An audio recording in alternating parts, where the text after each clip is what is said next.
कराची के इलाके लियारी में जमात इस्लामी के दफ्तर पर दस्ती बम हमले में कई अफराद जख्मी हो गए। अमीर जमात इस्लामी कराची मुनीम ज़फ़र खान ने दफ्तर पर हमले की मजम्मत की है। कारकुनान पर हमले को बुज़दिलाना फेल करार दिया। कहा कि जमात इस्लामी में शामिल होने वालों को मुसलसल धमकियां दी जा रही थीं।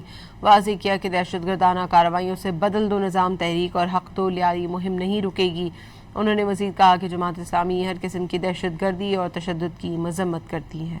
कराची के इलाके लियारी में जमात इस्लामी के दफ्तर पर दस्ती बम हमले में कई अफराद जख्मी हो गए। अमीर जमात इस्लामी कराची मुनीम ज़फ़र खान ने दफ्तर पर हमले की मजम्मत की है। कारकुनान पर हमले को बुज़दिलाना फेल करार दिया। कहा कि जमात इस्लामी में शामिल होने वालों को मुसलसल धमकियां दी जा रही थीं। वाज़ेह किया कि दहशतगर्दाना कार्रवाइयों से बदल दो निज़ाम तहरीक और हक तो लियारी मुहिम नहीं रुकेगी। उन्होंने मज़ीद कहा कि जमात इस्लामी हर किस्म की दहशत गर्दी और तशद्दुद की मजम्मत करती है।